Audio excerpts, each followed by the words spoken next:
Nandito na naman po kami sa pangalawa naming payaw. Sana po mga idol, may laman to kahit na isang piraso lang. Kasi malaking bagay na po kung bawat trap namin ay may laman at isang piraso. May ipon po talaga kahit sa paisa-isa lang. Ito po mga idol. Sana may laman to. Ang dami naming lilinisin mamaya sa trap namin kasi 5 araw na to dito hindi namin na hila. Grabe yung lubid mga idol, oh. Sobrang dumi na. Mga araw na kasi eh. Dami pang tinik. Ay, medyo mabigat na mga idol. Dahil sa kapal na siguro ng lumot nito. Shoutout nyo pala dyan sa mga followers ko. Kumusta po kayo dyan mga idol? God bless po sa inyong lahat, sa followers at viewers ko. Sana po sa bawat pagpanood nyo ng video ko ay mag-enjoy po kayo sa pagpanood. Sana po may laman. Uy, mayroong pain mga idol.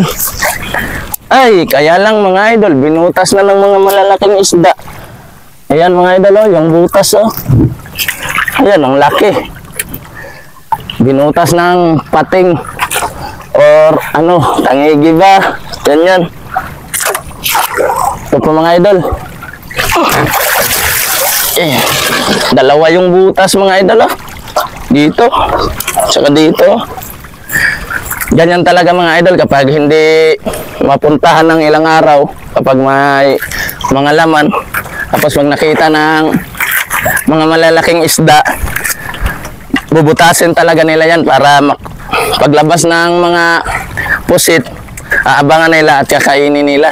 Kaya mga idol, hindi namin masyadong nililinisan yan para hindi sila masyadong makita ng isda. Pero ganon pa rin, oh. Binubutas pa rin.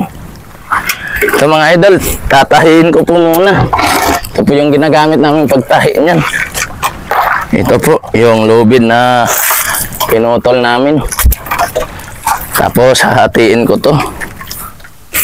Tatahiin na naman. Marami kami ngayong trabaho sa trap namin kasi bukod sa maglinis kami ng trap namin, magtatahi pa ng mga butas. Kasi sureball talaga na binutas ng mga malalaking isda diyang iba namin na trap. Para mga idol, tinatahi ko na po. Kung hindi siguro to binutas mga idol, meron sana siguro tong 3 piraso or 4 ba. Na Idol Carlo, nag-enjoy ka ba dito sa lahat, idol? Ha? Okay ba? Okay. Okay. Shoutout sa mga taga Cebu dyan mga idol. May kasama kaming taga Cebu. Si Idol Carlo. Shoutout kay Idol. Sabihin mo sa mga taga Cebu ka na. Nakauban ako kay Idol Mix Vlog. Cebu dira. Shoutout. Hindi ako din kay Idol Mix Vlog. Mahihain pa siya mga idol. Kasi isang araw pa lang siya nakasama sa amin. Gusto niya raw sumubok na okay, first time niya raw na makasama dito sa amin. Kaya tuwang-tuwa siya mga idol na nakasama siya sa amin sa laot. Sinadya niya talagang makapunta dito sa amin sa Masbate kahit taga Cebu siya, kahit malayo. Gumastos talaga siya ng pamasahe mga idol para lang makasama sa amin sa laot na matry raw yung kung ano yung paghanap buhay namin, kung mahirap ba o madali lang. Tapos yung sagot niya ay nakaka-enjoy daw. Ito mga idol, malapit nang matapos magtahi ng mga butas. Binigyan tayo ng trabaho ng mga malalaking isda. Sila muna yung nakinabang ng mga laman ng trap natin. Kasi gutom na rin siguro yung mga malalaking isda. Kaya binutas nila yung mga trap namin mga idol. Para lang makakain sila ng nukos. Yan.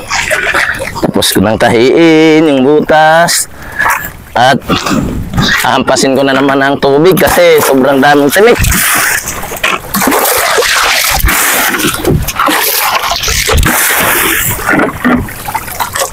At mga idol, lilinisan ko na po.